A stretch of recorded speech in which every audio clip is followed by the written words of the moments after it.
നമസ്കാരം. ലോകത്തിൻ്റെ പല കോണുകളിൽ നിന്നും കേട്ടാൽ അതിശയിപ്പിക്കുന്നതും നമ്മളെ ചിന്തിപ്പിക്കുന്നതുമായ നിരവധി കഥകളുണ്ട്. അങ്ങനെ ഒരു കഥയാണ് ഇന്നും ഞാൻ നിങ്ങൾക്കായി പങ്കുവെക്കാൻ പോകുന്നത്. അപ്പോൾ നമുക്ക് നേരെ ഇന്നത്തെ കഥയിലേക്ക് കടക്കാം. ഭൂമിയുടെ ഭൂപടം നിവർത്തുമ്പോൾ 7 ഭൂഖണ്ഡങ്ങളിൽ ഏറ്റവും താഴെയായി വെളുത്ത നിറത്തിൽ ഒരു വലിയ ഭാഗം കാണാം. അന്റാർട്ടിക്ക. മനുഷ്യവാസം ഏറ്റവും കുറഞ്ഞ, നിഗൂഢതകൾ ഉറങ്ങുന്ന മഞ്ഞുമൂടിയ ഒരു ലോകം. അവിടെ രാവും പകലും നമുക്ക് പരിചിതമായ പോലെയല്ല. മാസങ്ങളോളം നീളുന്ന പകലും അത്രയും തന്നെ ദൈർഘ്യമുള്ള രാത്രികളും. എങ്ങും കേൾക്കാൻ കാതുകളില്ലാത്ത കാറ്റിന്റെ ശബ്ദം മാത്രം. മൗനം പോലും ഒരു വലിയ ശബ്ദമായി അനുഭവപ്പെടുന്ന ഒരിടം. ചരിത്രത്തിന്റെ ഏടുകളിൽ ഈ വെളുത്ത മരുഭൂമിയിലേക്ക് യാത്ര തിരിച്ച ഒരുപാട് ധീരന്മാരുടെ കഥകളുണ്ട്. ചിലർ പ്രശസ്തിക്കുവേണ്ടി, മറ്റു ചിലർ ശാസ്ത്രത്തിനു വേണ്ടി, വേറെ ചിലർ സാഹസികത എന്ന ലഹരിക്കു വേണ്ടി. അവരിൽ പലരും ആ മഞ്ഞിന്റെ തണുപ്പിൽ അലിഞ്ഞു ചേർന്നു. അവരുടെ പേരുകൾ പോലും ഓർമ്മിക്കപ്പെടാതെ പോയി. എന്നാൽ മറ്റു ചിലർ പ്രകൃതിയുടെ എല്ലാ പരീക്ഷണങ്ങളെയും അതിജീവിച്ച് അവിശ്വസനീയമായ കഥകളുമായി തിരികെയെത്തി. നമ്മൾ ഇന്ന് യാത്ര ചെയ്യുന്നത് അങ്ങനെ ഒരു കാലത്തിലേക്കാണ്. 1912 അന്റാർട്ടിക് പര്യവേക്ഷണങ്ങളുടെ വീരയുഗം എന്ന് ചരിത്രം വിശേഷിപ്പിക്കുന്ന ഒരു സമയം. അന്നാണ് ഡഗ്ലസ് മൗസൻ എന്ന ഓസ്ട്രേലിയൻ ജിയോളജിസ്റ്റും അദ്ദേഹത്തിന്റെ സംഘവും ഓസ്ട്രലേഷ്യൻ അന്റാർട്ടിക് എക്സ്പെഡിഷന്റെ ഭാഗമായി അന്റാർട്ടിക്കയുടെ ഒരു ഭാഗത്തേക്ക് യാത്ര തിരിച്ചത്. കോമൺവെൽത്ത് ബേ എന്നറിയപ്പെടുന്ന, അന്നുവരെ മനുഷ്യരാരും പൂർണ്ണമായി പഠിച്ചിട്ടില്ലാത്ത ഒരു തീരത്തേക്ക്. അവരുടെ പ്രധാന ലക്ഷ്യം ഭൂഖണ്ഡത്തിന്റെ തെക്കേയറ്റത്ത് ആദ്യമെത്തുക എന്നതായിരുന്നില്ല. അത് അക്കാലത്തെ പല പര്യവേക്ഷണങ്ങളുടെയും സ്വപ്നമായിരുന്നു. എന്നാൽ മൗസന്റെയും സംഘത്തിന്റെയും ലക്ഷ്യം വ്യത്യസ്തമായിരുന്നു. ആരും കാണാത്ത ആ ഭൂപ്രദേശത്തെക്കുറിച്ച് പഠിക്കുക, അതിന്റെ ഭൂപടം തയ്യാറാക്കുക, ശാസ്ത്രീയമായ വിവരങ്ങൾ ശേഖരിക്കുക. ഇതൊക്കെയായിരുന്നു അവരുടെ യാത്രയുടെ കാതൽ. അവർ യാത്ര തുടങ്ങിയപ്പോൾ അന്റാർട്ടിക്ക ശാന്തവും സുന്ദരവുമായി കാണപ്പെട്ടു. അനന്തമായി പരന്നുകിടക്കുന്ന വെളുത്ത പ്രതലത്തിൽ സൂര്യരശ്മിയിൽ തട്ടി വെട്ടിത്തിളങ്ങുന്നുണ്ടായിരുന്നു. പക്ഷേ ആ സൗന്ദര്യത്തിനുള്ളിൽ ഒളിപ്പിച്ചുവെച്ച ഭീകരമായ അപകടങ്ങളെക്കുറിച്ച് അവർക്ക് നേരിയ ധാരണ പോലും ഉണ്ടായിരുന്നില്ല. അതുകൊണ്ടുതന്നെ ഇത് വെറുമൊരു പര്യവേക്ഷണത്തിന്റെ കഥയല്ല, മനുഷ്യന്റെ ഇച്ഛാശക്തിയുടെയും അതിജീവനത്തിന്റെയും അവിശ്വസനീയമായ ഒരു ഏടാണ്. ഒറ്റപ്പെടലിന്റെ ആഴങ്ങളിൽ, വിശപ്പിന്റെയും തളർച്ചയുടെയും നടുവിൽ പ്രതീക്ഷയുടെ ഒരു നേർത്ത വെളിച്ചം തേടി ഒരു മനുഷ്യൻ നടത്തിയ യാത്രയുടെ കഥ. ഡഗ്ലസ് മൗസന്റെ കഥ. ആ തണുത്തുറഞ്ഞ ലോകത്തേക്ക് നമുക്ക് മെല്ലെ പ്രവേശിക്കാം. ആ കാറ്റിന്റെ ശബ്ദം ശ്രദ്ധയോടെ കേൾക്കാം. ആ മഞ്ഞിലൂടെ പതിയെ നടന്നു നീങ്ങി ആ യാത്രയുടെ ഭാഗമാകാം. ഒരു നിമിഷം ഈ കഥയുടെ ആഴങ്ങളിലേക്ക് തിരികെ പോകും മുൻപ് 2 കാര്യങ്ങൾ ഞാൻ പങ്കുവെച്ചുകൊള്ളട്ടെ. നിങ്ങൾ എവിടെയിരുന്നാണ് ഈ ശബ്ദം കേൾക്കുന്നതെന്നറിയാൻ എനിക്കൊരു കൗതുകമുണ്ട്. ഒരുപക്ഷേ കേരളത്തിലെ ശാന്തമായ ഒരു രാത്രിയിലാവാം, അല്ലെങ്കിൽ തിരക്കിട്ട ഒരു പ്രവാസ ജീവിതത്തിനിടയിലെ ഒരു ഇടവേളയിലാവാം. നിങ്ങൾ എവിടെയാണെന്നും ഇപ്പോഴത്തെ സമയം എത്രയാണെന്നും ഒരു കമന്റായി രേഖപ്പെടുത്താമോ? നമ്മുടെ ഈ കഥകൾ എവിടെയൊക്കെയാണ് എത്തുന്നതെന്നറിയാനുള്ള ഒരു ചെറിയ ആഗ്രഹം. ഇനി നമുക്ക് നമ്മുടെ കഥയിലേക്ക് മടങ്ങാം. 1911 ഡിസംബർ മാസത്തിന്റെ തുടക്കത്തിൽ അറോറ എന്ന പര്യവേക്ഷണ കപ്പൽ അന്റാർട്ടിക് തീരത്തെ ലക്ഷ്യമാക്കി നീങ്ങുകയായിരുന്നു. തണുത്ത കാറ്റും കൂറ്റൻ മഞ്ഞുമലകളും അവരെ സ്വാഗതം ചെയ്തു. ആ കപ്പലിന്റെ അമരത്ത് ഡഗ്ലസ് മോസൻ എന്ന മനുഷ്യൻ തന്റെ സ്വപ്നഭൂമിയെ നോക്കി നിൽക്കുകയായിരുന്നു. ഓസ്ട്രേലിയയിൽ നിന്നും തുടങ്ങിയ ആ യാത്രയുടെ ഓരോ നിമിഷവും അദ്ദേഹത്തിന്റെ ഡയറി കുറിപ്പുകളിൽ നിറഞ്ഞിരുന്നു. കൂടെയുള്ള ഓരോ അംഗവും ശാസ്ത്രത്തിന്റെ പല മേഖലകളിൽ പ്രാവീണ്യം നേടിയവരായിരുന്നു. ജിയോളജിസ്റ്റുകൾ, ബയോളജിസ്റ്റുകൾ, കാലാവസ്ഥാ നിരീക്ഷകർ, ഭൂപടം നിർമ്മിക്കുന്നവർ, അങ്ങനെ ഒരു വലിയ സംഘം. അവർക്കെല്ലാവർക്കും ഒരേ ഒരു ലക്ഷ്യമേ ഉണ്ടായിരുന്നുള്ളൂ: അന്റാർട്ടിക്കയുടെ ഇതുവരെ കാണാത്ത മുഖം ലോകത്തിനു മുന്നിൽ തുറന്നുകാട്ടുക. അങ്ങനെ 1912 ജനുവരി 8 അറോറ എന്ന കപ്പൽ കോമൺവെൽത്ത് ബേ എന്നറിയപ്പെടുന്ന തീരത്ത് നങ്കൂരമിട്ടു. ആ സ്ഥലം ഒറ്റ നോട്ടത്തിൽ ശാന്തമായിരുന്നെങ്കിലും അവിടെ വീശിയടിച്ച കാറ്റിന്റെ ശക്തി അവരെ അത്ഭുതപ്പെടുത്തി. പിന്നീട് മോസൻ തന്നെ ആ സ്ഥലത്തിന് കൊടുങ്കാറ്റുകളുടെ ഭവനം എന്നു പേരിട്ടു. ലോകത്തിലേറ്റവും സ്ഥിരമായി ശക്തമായ കാറ്റ് വീശുന്ന സ്ഥലങ്ങളിൽ ഒന്നായിരുന്നു അത്. മണിക്കൂറിൽ 300 കിലോമീറ്റർ വരെ വേഗത്തിൽ കാറ്റ് വീശുന്ന ദിവസങ്ങൾ സാധാരണമായിരുന്നു. ആ കാറ്റിനെ അതിജീവിച്ചു വേണം അവർക്ക് തങ്ങളുടെ ബേസ് ക്യാമ്പ് നിർമ്മിക്കാൻ. അവർ കൊണ്ടുവന്ന തടികൾ ഉപയോഗിച്ച് അതിശൈത്യത്തെയും കാറ്റിനെയും പ്രതിരോധിക്കാൻ കഴിയുന്ന താമസസ്ഥലങ്ങളുണ്ടാക്കി. മൗസൻസ് ഹട്ട്സ് എന്ന് ചരിത്രത്തിൽ അറിയപ്പെട്ട ആ ചെറുഭവനങ്ങൾ ഇന്നും അന്റാർട്ടിക്കയിലെ ആ തീരത്ത് ആ കാലഘട്ടത്തിന്റെ സ്മാരകമായി നിലനിൽക്കുന്നുണ്ട്. അവിടെ അവർ ശൈത്യകാലം ചെലവഴിച്ചു. പുറത്തിറങ്ങാൻ പോലും സാധിക്കാത്ത ദിവസങ്ങളിൽ അവർ തങ്ങളുടെ ഉപകരണങ്ങൾ ശരിയാക്കുകയും അടുത്ത വേനൽക്കാലത്ത് നടത്തേണ്ട പര്യടനങ്ങൾ ആസൂത്രണം ചെയ്യുകയും ചെയ്തു. അവരുടെ പക്കൽ ഗ്രീൻലൻഡിൽ നിന്നുള്ള ഹസ്കി ഇനത്തിൽപ്പെട്ട നായകളുണ്ടായിരുന്നു. മഞ്ഞിലൂടെ സ്ലെഡ്ജുകൾ വലിക്കാൻ പരിശീലിക്കപ്പെട്ടവ. ആ നായകളായിരുന്നു അവരുടെ യാത്രകളിലെ പ്രധാന സഹായികളും കൂട്ടുകാരും. ആ നീണ്ട ശൈത്യകാലത്ത് ക്യാമ്പിനുള്ളിലെ അരണ്ട വെളിച്ചത്തിലിരുന്ന് മോസനും കൂട്ടുകാരും തങ്ങളുടെ പദ്ധതികൾക്ക് അവസാന രൂപം നൽകി. പല സംഘമായി തിരിഞ്ഞ് പല ദിക്കിലേക്കും യാത്ര ചെയ്യാനായിരുന്നു തീരുമാനം. ഓരോ സംഘത്തിനും കൃത്യമായ ലക്ഷ്യങ്ങളുണ്ടായിരുന്നു. അക്കൂട്ടത്തിൽ ഏറ്റവും പ്രധാനപ്പെട്ടതും ദൈർഘ്യമേറിയതുമായിരുന്നു ഫാർ ഈസ്റ്റേൺ പാർട്ടി എന്ന കിഴക്കൻ മേഖലയിലേക്കുള്ള പര്യടനം. ഡഗ്ലസ് മോസൻ തന്നെയായിരുന്നു ആ സംഘത്തെ നയിച്ചിരുന്നത്. അദ്ദേഹത്തോടൊപ്പം മറ്റു 2 പേർ കൂടിയുണ്ടായിരുന്നു. ഒന്ന് സ്വിറ്റ്സർലൻഡുകാരനായ സേവിയർ മേർട്സ്, ഒരു സ്കീയിംഗ് ചാമ്പ്യനും പർവ്വതാരോഹകനുമായിരുന്നു. മഞ്ഞുമലകളിലെ യാത്രയിൽ അഗ്രഗണ്യൻ. രണ്ടാമത്തെയാൾ ബ്രിട്ടീഷ് സൈന്യത്തിലെ ലെഫ്റ്റനന്റായിരുന്ന ബെൽഗ്രേവ് നിന്നിസ്. നായകളെ പരിപാലിക്കുന്നതിലും സ്ലെഡ്ജുകൾ കൈകാര്യം ചെയ്യുന്നതിലും പ്രത്യേക പരിശീലനം നേടിയ ഒരു ചെറുപ്പക്കാരൻ. 3 പേരും 3 വ്യത്യസ്ത സ്വഭാവക്കാർ. മോസൻ ശാന്തനും ഗൗരവമുള്ള നേതാവ്, മേർട്സ് ഊർജ്ജസ്വലനും സാഹസികനുമായ സഞ്ചാരി, നിന്നിസ് വിശ്വസ്തനും കഠിനാധ്വാനിയുമായ സഹയാത്രികൻ. 1912 നവംബർ 10 അന്റാർട്ടിക്കയിൽ വേനൽക്കാലം തുടങ്ങിയപ്പോൾ മോസണും മിർട്സും നിന്നിസും തങ്ങളുടെ യാത്രയ്ക്ക് തുടക്കം കുറിച്ചു. 3 സ്ലെഡ്ജുകളിലായിരുന്നു അവരുടെ യാത്ര. ഏകദേശം 780 കിലോഗ്രാം ഭാരമുള്ള സാധന സാമഗ്രികൾ അവർ കൂടെ കരുതിയിരുന്നു. ഭക്ഷണ സാധനങ്ങൾ, ടെന്റുകൾ, ശാസ്ത്രീയ ഉപകരണങ്ങൾ, നായകൾക്കുള്ള ഭക്ഷണം, മണ്ണെണ്ണ എല്ലാം അതിലുണ്ടായിരുന്നു. 17 നായകളാണ് അവരുടെ സ്ലെഡ്ജുകൾ വലിച്ചത്. കിഴക്കൻ തീരത്തേക്ക് ഏകദേശം 800 കിലോമീറ്ററോളം സഞ്ചരിച്ച് അവിടെയുള്ള George V Land, Oates Land എന്നീ പേരുകളിൽ അറിയപ്പെട്ടിരുന്ന പ്രദേശങ്ങളെക്കുറിച്ച് പഠിക്കുക എന്നതായിരുന്നു ദൗത്യം. യാത്രയുടെ ആദ്യത്തെ ആഴ്ചകൾ വളരെ മന്ദഗതിയിലായിരുന്നു. വലിയ മഞ്ഞുമലകളും ആഴത്തിലുള്ള വിള്ളലുകളും നിറഞ്ഞ ഒരു പ്രദേശത്തുകൂടിയായിരുന്നു അവർക്ക് സഞ്ചരിക്കേണ്ടിയിരുന്നത്. പലപ്പോഴും ഒരു ദിവസം ഏതാനും കിലോമീറ്ററുകൾ മാത്രം മുന്നോട്ടു പോകാനേ അവർക്ക് കഴിഞ്ഞുള്ളൂ. ഓരോ വിള്ളലിനെയും ശ്രദ്ധയോടെ മറികടന്നു വേണം മുന്നേറാൻ. ചിലപ്പോൾ 100 കണക്കിനടികൾ താഴ്ചയുള്ള കൊക്കകൾ മഞ്ഞിന്റെ നേർത്ത പാളികൾ കൊണ്ട് മൂടപ്പെട്ടു കിടക്കുന്നുണ്ടാവാം. അതിലൊന്ന് ചവിട്ടിയാൽ മതി, യാത്രയുടെ അന്ത്യം അവിടെയായിരിക്കും.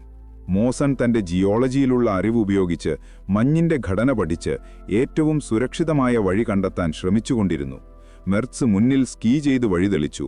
പിന്നാലെ നിന്നിസും മോസനും നായകളെയും സ്ലെഡ്ജുകളെയും നിയന്ത്രിച്ച് യാത്ര തുടർന്നു. ദിവസങ്ങൾ കടന്നുപോയി. അവർ കോമൺവെൽത്ത് ബേയിൽ നിന്നും ഏകദേശം 480 കിലോമീറ്റർ ദൂരം പിന്നിട്ടിരുന്നു. ഡിസംബർ 14, 1912.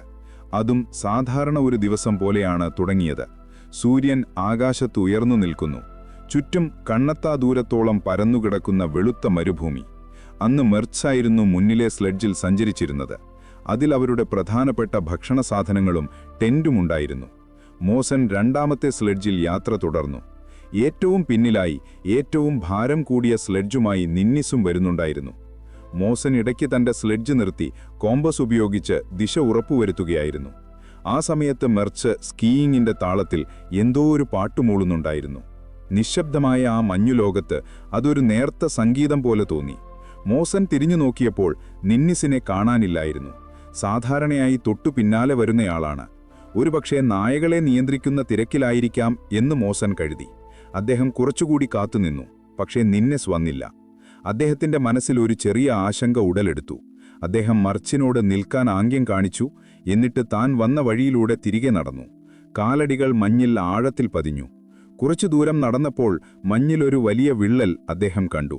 അത് മുറിച്ചു കടന്നാണ് താൻ വന്നതെന്ന് അദ്ദേഹത്തിന് ഓർമ്മയുണ്ടായിരുന്നു. എന്നാൽ ആ വിള്ളലിന് അരികിൽ മഞ്ഞിലൊരു സ്ലെഡ്ജിന്റെ പാട് വന്ന് അവസാനിച്ചിരുന്നു. അതിനപ്പുറത്തേക്ക് പാടുകളൊന്നും കാണാനില്ലായിരുന്നു. മോസൻ ആ വിള്ളലിന്റെ അടുത്തേക്ക് ഓടിച്ചെന്നു. ഭയത്തോടെ താഴേക്ക് നോക്കി. അതൊരു ഭീമാകാരമായ കൊക്കയായിരുന്നു. അതിന്റെ ആഴം കാണാൻ പോലും സാധിക്കാത്തത്ര ഇരുട്ട്. അദ്ദേഹം ഉറക്കെ വിളിച്ചു, "നിന്നിസ്, നിന്നിസ്!" പക്ഷേ മറുപടിയായി കേട്ടത് ആ വിള്ളലിനുള്ളിൽ തട്ടി പ്രതിധ്വനിക്കുന്ന സ്വന്തം ശബ്ദം മാത്രം. പിന്നെ കാറ്റിന്റെ നേർത്ത മൂഴനും. മർച്ചും ഓടി വന്നു. അവരിരുവരും ആ വിള്ളലിന്റെ വക്കിലിരുന്ന മണിക്കൂറുകളോളം താഴേക്ക് വിളിച്ചു നോക്കി. പക്ഷേ ഒരു പ്രതികരണവുമുണ്ടായില്ല. ബെൽഗ്രേവ്, നിന്നിസ്, കൂടെയുണ്ടായിരുന്ന 6 മികച്ച നായകൾ, ഏറ്റവും പ്രധാനപ്പെട്ട സാധനങ്ങളടങ്ങിയ സ്ലെഡ്ജ് എല്ലാം ആ മഞ്ഞിന്റെ ആഴങ്ങളിലേക്ക് എന്നേക്കുമായി അപ്രത്യക്ഷമായിരുന്നു. ആ സ്ലെഡ്ജിലായിരുന്നു അവരുടെ ടെന്റ്, ഭൂരിഭാഗം ഭക്ഷണവും നായകൾക്കുള്ള ഭക്ഷണവും എല്ലാം. അവരുടെ മുന്നോട്ടുള്ള യാത്രയുടെയും തിരികെ ബേസിലേക്കുള്ള യാത്രയുടെയും പ്രതീക്ഷ കൂടിയാണ് ആ വിള്ളലിനുള്ളിൽ വീണുപോയത്. അന്റാർട്ടിക്കയുടെ ആ വിജനതയിൽ ലോകത്തിന്റെ ഒരറ്റത്ത് മോസനും മേഡ്സും തനിച്ചായി. കയ്യിലുള്ളത് ഒരാഴ്ചത്തേക്കുള്ള ഭക്ഷണം മാത്രം. ബേസിലേക്ക് തിരികെ എത്താൻ ഏകദേശം 500 കിലോമീറ്ററിലധികം ദൂരം യാത്ര ചെയ്യണം. മുന്നിലുള്ളത് അതികഠിനമായ വഴികളും വിശപ്പും തളർച്ചയും, പിന്നെ മരണത്തിന്റെ തണുപ്പും. ആ നിമിഷം മോസൻ തന്റെ ഡയറിയിൽ ഇങ്ങനെ കുറിച്ചു: എല്ലാം അവസാനിച്ചു. പക്ഷേ അതൊന്നിന്റെയും അവസാനമായിരുന്നില്ല. മനുഷ്യചരിത്രത്തിലെ ഏറ്റവും അവിശ്വസനീയമായ ഒരു അതിജീവന പോരാട്ടത്തിന്റെ തുടക്കമായിരുന്നു അത്. ആ വിള്ളലിന്റെ വക്കിൽ നിന്ന് തകർന്നുപോയ മനസ്സുമായി മോസനും മേഡ്സും തിരികെ നടക്കാൻ തുടങ്ങി. ഓരോ ചുവടുവെപ്പിലും അവർക്കറിയാമായിരുന്നു അവർ നടക്കുന്നത് വെറും മണ്ണിലൂടെയല്ല, മരണത്തിന്റെ നിഴലിലൂടെയാണെന്ന്. അവരുടെ മുന്നിൽ ദിവസങ്ങളുണ്ടായിരുന്നില്ല, ഓരോ നിമിഷവും അതിജീവനത്തിനായുള്ള പോരാട്ടമായിരുന്നു. നിന്നിസിന്റെ അപ്രതീക്ഷിത വിയോഗം സൃഷ്ടിച്ച ആഘാതത്തിൽ നിന്നും പുറത്തുവരാൻ മോസനും മേഡ്സിനും കുറച്ച് സമയമെടുത്തു. ആ ഭീമാകാരമായ വിള്ളലിന്റെ അരികിൽ അവർ തങ്ങളുടെ നഷ്ടപ്പെട്ട കൂട്ടുകാരനു വേണ്ടി ഒരു പ്രാർത്ഥന നടത്തി. ആഴങ്ങളിലേക്ക് അപ്രത്യക്ഷനായ നിന്നിസിനോടും അവന്റെ വിശ്വസ്തരായ നായകളോടും അവർ നിശബ്ദമായി യാത്ര പറഞ്ഞു. ഇനി ഒരു നിമിഷം പോലും പാഴാക്കാനില്ലായിരുന്നു. ഓരോ നിമിഷവും വിലപ്പെട്ടതാണ്. അവരുടെ മുന്നിൽ 2 വഴികളുണ്ടായിരുന്നു. ഒന്ന്, അവർ വന്ന വഴിയിലൂടെ തന്നെ തിരികെ പോവുക. അത് ഏകദേശം 500 കിലോമീറ്ററിലധികം ദൂരമുണ്ടായിരുന്നു. രണ്ടാമത്തെ വഴി, തീരത്തോട് ചേർന്നുള്ള മറ്റൊരു റൂട്ടിലൂടെ യാത്ര ചെയ്ത് നേരത്തെ നിശ്ചയിച്ചൊരു ഭക്ഷണ ഡിപ്പോയിലെത്തുക. ആ വഴി ദൂരം കുറവായിരുന്നു, പക്ഷേ കൂടുതൽ അപകടം നിറഞ്ഞതും അവർക്ക് പരിചയമില്ലാത്തതുമായിരുന്നു. മോസൻ രണ്ടാമത്തെ വഴി തിരഞ്ഞെടുത്തു. കാരണം അവരുടെ കയ്യിലുണ്ടായിരുന്ന ഭക്ഷണം വളരെ പരിമിതമായിരുന്നു. ഓരോ ദിവസവും അവർക്ക് വിലപ്പെട്ടതായിരുന്നു. അവർ തങ്ങളുടെ കയ്യിൽ അവശേഷിച്ച സാധനങ്ങളുടെ ഒരു കണക്കെടുത്തു. ഒരു സ്ലെഡ്ജ്, 6 നായകൾ, ഒരാഴ്ചത്തേക്ക് 2 പേർക്ക് കഴിക്കാനുള്ള ഭക്ഷണം, ഒരു ചെറിയ സ്റ്റൗവ്, കുറച്ചു മണ്ണെണ്ണ, പിന്നെ മോസന്റെ ശാസ്ത്രീയ ഉപകരണങ്ങളും ഡയറിയും. നിന്നിസിന്റെ സ്ലെഡിലുണ്ടായിരുന്ന ടെന്റ് നഷ്ടപ്പെട്ടത് വലിയൊരു തിരിച്ചടിയായിരുന്നു. തണുപ്പിൽ നിന്നും കാറ്റിൽ നിന്നും രക്ഷ നേടാനുള്ള ഏക ആശ്രയമായിരുന്നു അത്. മോസൻ അതിനൊരു പോംവഴി കണ്ടെത്തി. സ്ലെഡിന്റെ അടിയിൽ വെക്കുന്ന ഒരു ക്യാൻവാസ് തുണിയും കയ്യിലുണ്ടായിരുന്ന സ്കീകളും സർവേയിങ്ങിന് ഉപയോഗിക്കുന്ന ഒരു ഉപകരണത്തിന്റെ കാലുകളും ചേർത്തുവെച്ച് ഒരു താൽക്കാലിക കൂടാരം അദ്ദേഹം നിർമ്മിച്ചു. അത് അത്ര സുരക്ഷിതമൊന്നുമായിരുന്നില്ല, പക്ഷേ അന്റാർട്ടിക്കയിലെ കൊടും തണുപ്പിൽ ഒരു ചെറിയ മറ പോലും വലിയ ആശ്വാസമായിരുന്നു. അതിജീവനത്തിനായുള്ള ആ യാത്ര അവർ ആരംഭിച്ചു. പക്ഷേ ഒരു വലിയ ചോദ്യം അവർക്ക് മുന്നിലുണ്ടായിരുന്നു: എന്ത് കഴിക്കും? കയ്യിലുള്ള ഭക്ഷണം ഒരാഴ്ച കൊണ്ട് തീരും. വേട്ടയാടാനായി മൃഗങ്ങളൊന്നും ആ മഞ്ഞുഭൂമിയിലുണ്ടായിരുന്നില്ല. ആ ചോദ്യത്തിന് ഒരേ ഒരു ഉത്തരമേ മാത്രമേ ഉണ്ടായിരുന്നുള്ളൂ. അത് കഠിനവും വേദനാജനകവുമായിരുന്നു. തങ്ങളുടെ കൂടെയുള്ള സ്ലെഡ്ജ് വലിക്കുന്ന വിശ്വസ്തരായ നായകളെ ഭക്ഷണമാക്കുക. മേഡ്സിനത് ചിന്തിക്കാൻ പോലും കഴിയുന്നില്ലായിരുന്നു. അയാളൊരു സസ്യാഹാരിയായിരുന്നു. നായകളെ അയാൾ അത്രയധികം സ്നേഹിച്ചിരുന്നു. അവയുടെ പേരുകൾ പോലും ജോർജ് മേരി ജോൺസൺ എന്നിങ്ങനെയായിരുന്നു. എന്നാൽ മോസന് യാഥാർത്ഥ്യത്തെ അഭിമുഖീകരിക്കേണ്ടി വന്നു. ഒന്നുകിൽ പട്ടിണി കിടന്ന് മരിക്കുക, അല്ലെങ്കിൽ നായകളെ കൊന്നു തിന്നുക. അവർ രണ്ടാമത്തെ വഴി തെരഞ്ഞെടുത്തു. ഓരോ ദിവസവും തളർന്നു പോകുന്ന ഓരോ നായയായി അവർ ഭക്ഷണമാക്കി. അതിന്റെ മാംസം അവർക്കും ബാക്കിയുള്ള നായകൾക്കും ഭക്ഷണമായി നൽകി. ഇത് മേഡ്സിന്റെ മനസ്സിനെ വല്ലാതെ തളർത്തി. വിശപ്പ് സഹിക്കാൻ കഴിയാതെ വരുമ്പോൾ മാത്രം മനസ്സില്ലാതെ വന്നേ അവൻ ആ മാംസം കഴിച്ചു. എന്നാൽ അവർ അറിയാത്തൊരു അപകടം ആ ഭക്ഷണത്തിൽ പതിഞ്ഞിരുന്നു. ഹസ്കി നായകളുടെ കരളിൽ വിറ്റാമിൻ എയുടെ അളവ് വളരെ കൂടുതലാണ്. മനുഷ്യ ശരീരത്തിന് താങ്ങാൻ കഴിയുന്നതിലും എത്രയോ ഇരട്ടി. അക്കാലത്ത് ഹൈപ്പർ വിറ്റാമിനോസിസ് എ എന്ന ഈ അവസ്ഥയെക്കുറിച്ച് ശാസ്ത്രലോകത്തിന് വലിയ അറിവുണ്ടായിരുന്നില്ല. ആ അറിവില്ലായ്മ അവരുടെ വിധിയെ കൂടുതൽ ഭീകരമാക്കി. ദിവസങ്ങൾ കടന്നുപോകുന്തോറും മെഡ്സിന്റെ ആരോഗ്യം ക്ഷയിച്ചു വന്നു. അയാളുടെ ഊർജ്ജസ്വലമായ സ്വഭാവം പതിയെ മാഞ്ഞുപോയി. അയാൾ വിഷാദത്തിന്റെ ആഴങ്ങളിലേക്ക് വീണു. കഠിനമായ വയറുവേദന അവനെ അലട്ടാൻ തുടങ്ങി. പിന്നീട് അവന്റെ തൊലി അടർന്നുപോകാൻ തുടങ്ങി. ശരീരത്തിലെ രോമങ്ങളും മുടിയും കൊഴിഞ്ഞുപോകാൻ തുടങ്ങി. സ്കീയിങ് ചാമ്പ്യനായിരുന്ന മഞ്ഞുമലകളെ പ്രണയിച്ച ആ മനുഷ്യന് എഴുന്നേറ്റ് നടക്കാൻ പോലും കഴിയാതെയായി. മോസൻ അദ്ദേഹത്തെ സ്ലെഡ്ജിലിരുത്തി യാത്ര തുടർന്നു. മോസന്റെ ശരീരവും തളർന്നു തുടങ്ങിയിരുന്നു. അദ്ദേഹത്തിന്റെയും കാൽപാദങ്ങളിലെ തൊലി അടർന്നുപോയിരുന്നു. മഞ്ഞിൽ ചവിട്ടുമ്പോൾ അസഹനീയമായ വേദനയായിരുന്നു. പക്ഷേ തളർന്നിരിക്കുന്ന കൂട്ടുകാരനെയും വലിച്ച് അയാൾ മുന്നോട്ട് നീങ്ങി. ഡിസംബർ അവസാനിക്കാറായപ്പോഴേക്കും മേഡ്സിന്റെ നില അതീവ ഗുരുതരമായി. അയാൾക്ക് സ്ഥലകാലബോധം നഷ്ടപ്പെട്ടു തുടങ്ങി. ചിലപ്പോഴയാൾ മണിക്കൂറുകളോളം പുലമ്പിക്കൊണ്ടിരിക്കും. ജർമ്മൻ ഭാഷയിൽ തന്റെ നാട്ടിലെയും വീട്ടിലെയും കാര്യങ്ങൾ പറയും. മറ്റു ചിലപ്പോൾ മോസനോട് ദേഷ്യപ്പെടും. തണുത്തുറഞ്ഞ ആ രാത്രികളിൽ ടെന്റിനുള്ളിൽ കയറാൻ വിസമ്മതിച്ച് അയാൾ പുറത്തിരിക്കും. മോസൻ ഒരു കൊച്ചുകുഞ്ഞിനെപ്പോലെ അവനെ പരിചരിച്ചു. ഭക്ഷണം വായിൽ വെച്ചുകൊടുത്തു. തണുപ്പടിക്കാതെ പുതപ്പിച്ചു. പക്ഷെ മേഡ്സിന്റെ ശരീരം എല്ലാ ചികിത്സകൾക്കും അപ്പുറമെത്തിയിരുന്നു.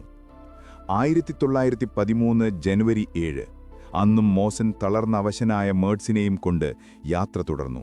ഉച്ചയായപ്പോൾ മേഡ്സിന് കഠിനമായ അപസ്മാരം സീഷർ ഉണ്ടായി.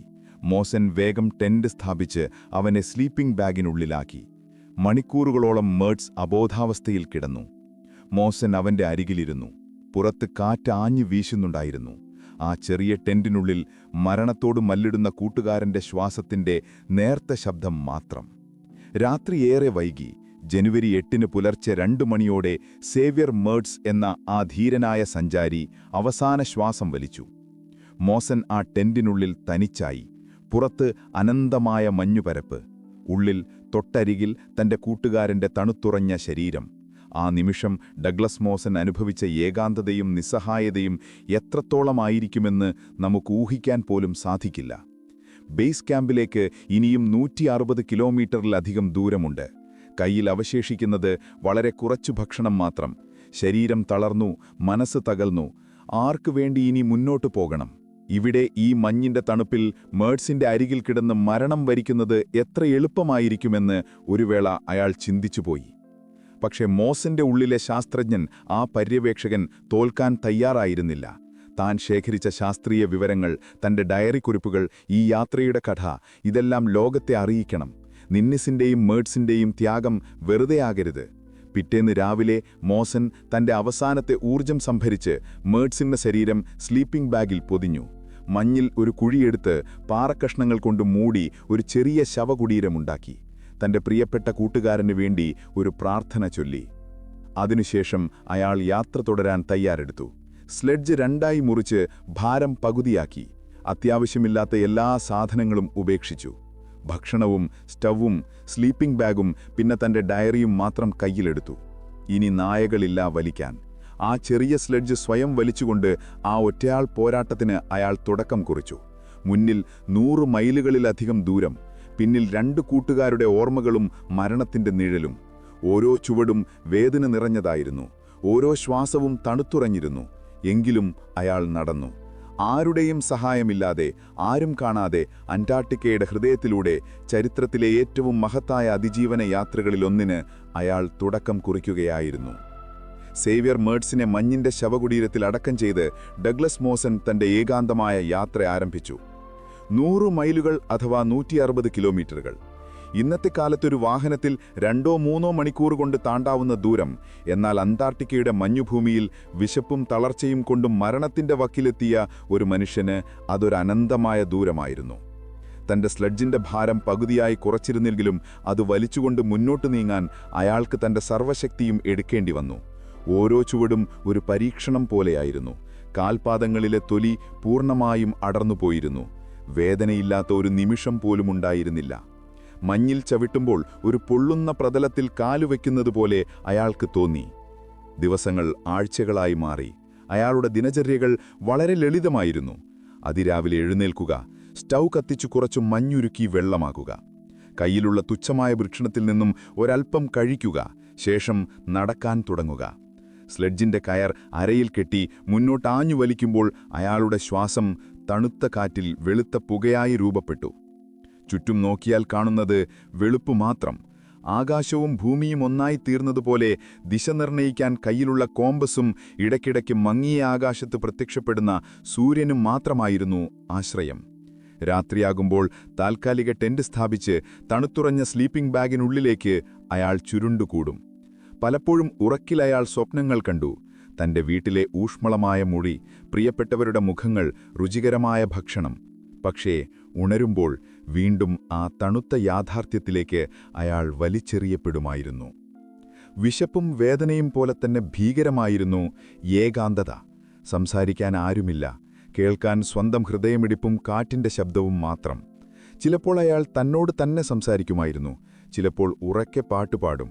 അതൊരു പക്ഷേ തനിക്ക് ഭ്രാന്ത് പിടിച്ചിട്ടില്ലെന്ന് സ്വയം ബോധ്യപ്പെടുത്താനുള്ളൊരു മാർഗമായിരിക്കാം. അയാളുടെ ശരീരത്തിലെ രോമങ്ങൾ കൊഴിഞ്ഞുപോകുകയായിരുന്നു. കാഴ്ച മങ്ങിത്തുടങ്ങി. വൈറ്റമിൻ എയുടെ വിഷാംശം അയാളുടെ ശരീരത്തെ കാർന്നു തിന്നുകയായിരുന്നു. അങ്ങനെയിരിക്കെ ജാനുവരി 17-ന് ആ യാത്രയിൽ ഏറ്റവും ഭയാനകമായ നിമിഷം വന്നെത്തി. അന്നും പതിവുപോലെ സ്ലെഡ്ജും വലിച്ചു മുന്നോട്ട് നടക്കുകയായിരുന്നു മോസൻ. പെട്ടെന്ന് ഒരു മുന്നറിയിപ്പുമില്ലാതെ അയാൾ ചവിട്ടി നിന്ന മഞ്ഞിന്റെ പാളി താഴേക്ക് ഇടിഞ്ഞു. ഒരു നിമിഷം കൊണ്ട് അയാൾ ഒരു അഗാധമായ വിള്ളലിന്റെ ഒരു ക്രെവിസിന്റെ ഉള്ളിലേക്ക് പതിച്ചു. പക്ഷെ അയാളുടെ അരയിൽ കെട്ടിയിരുന്ന സ്ലെഡ്ജിന്റെ കയർ വിള്ളലിന്റെ വക്കിൽ കുടുങ്ങിനിന്ന സ്ലെഡ്ജിൽ വലിവ് മുറുക്കി.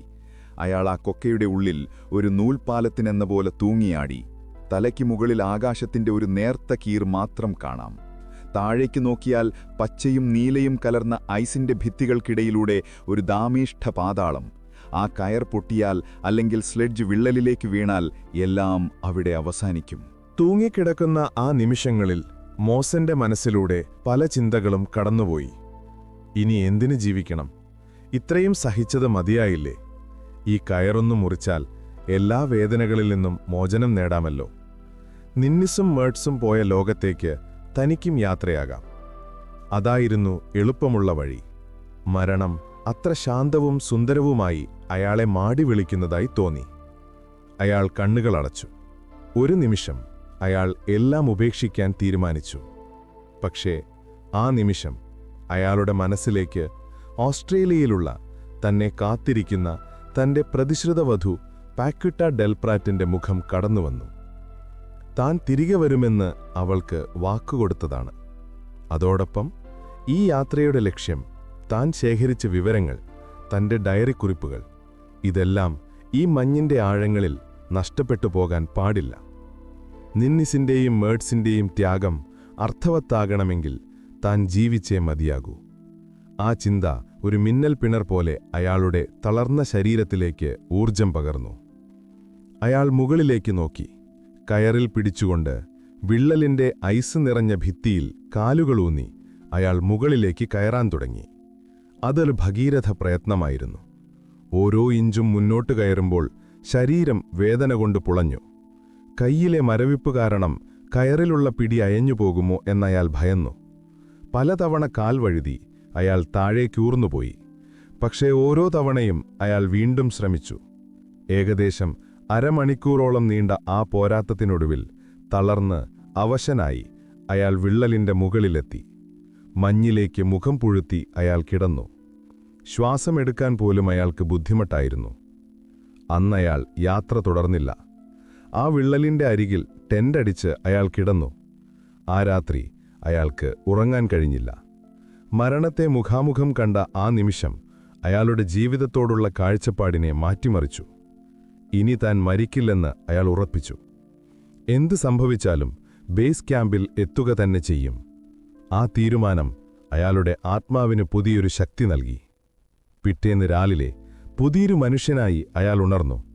ശരീരം കൂടുതൽ ദുർബലമായിരുന്നെങ്കിലും മനസ്സ് പാറ പോലെ ഉറച്ചിരുന്നു. ഇനിയുള്ള യാത്രയിൽ എന്തെങ്കിലും കാരണവശാൽ വീണ്ടും വിള്ളലിൽ വീണുപോയാൽ മുകളിലേക്ക് കയറാൻ സഹായിക്കുന്ന ഒരു മാർഗം അയാൾ കണ്ടെത്തി. കയ്യിലുണ്ടായിരുന്ന കയറുകൾ കൊണ്ട് ഒരു ഏണി പോലെ ഉണ്ടാക്കി അത് അരയിൽ കെട്ടി. അങ്ങനെ വീണാൽ പോലും ആ കയറേണി ഉപയോഗിച്ച് മുകളിലേക്ക് കയറാം. അത്രയധികം അയാൾ ജീവിതത്തെ മുറുകെ പിടിക്കാൻ തുടങ്ങി. അയാൾ വീണ്ടും നടന്നു. ഓരോ ദിവസവും ഏതാനും കിലോമീറ്ററുകൾ മാത്രം. ചിലപ്പോൾ ഒരു ദിവസം 1 മൈൽ നടക്കാൻ പോലും അയാൾക്ക് കഴിഞ്ഞില്ല. പക്ഷേ അയാൾ നിർത്തിയില്ല. അയാൾ തന്റെ ഭാരം കുറയ്ക്കാൻ വേണ്ടി അത്യാവശ്യമില്ലെന്ന് തോന്നിയ ശാസ്ത്രീയ സാമ്പിളുകൾ ഓരോന്നായി ഉപേക്ഷിച്ചു. പക്ഷേ തന്റെ ഡയറിയും ഫോട്ടോഗ്രാഫിക് പ്ലേറ്റുകളും അയാൾ ഉപേക്ഷിച്ചില്ല. ഈ കഥ ലോകത്തോട് പറയേണ്ടത് ആ താളുകളായിരുന്നു. ദിവസങ്ങൾ പിന്നെയും കടന്നുപോയി. ദൂരെ ചക്രവാളത്തിൽ ഒരു കറുത്ത പുട്ടുപോലെ അലാഡിൻസ് കേവ് എന്നറിയപ്പെടുന്ന ഒരു ഡിപ്പോ കാണുന്നുണ്ടോ എന്ന് അയാൾ കണ്ണുകൾ കൂർപ്പിച്ചു നോക്കുമായിരുന്നു. ബേസ് ക്യാമ്പിൽ നിന്നും 25 മൈൽ അകലെയായി അവർ പോകുന്ന വഴിയിൽ സ്ഥാപിച്ച ഒരു ചെറിയ ഭക്ഷണശേഖരമായിരുന്നു അത്. അവിടെ എത്തിയാൽ താൻ രക്ഷപ്പെടുമെന്ന് അയാൾക്കുറപ്പായിരുന്നു. അതായിരുന്നു അയാളുടെ ഏക പ്രതീക്ഷ.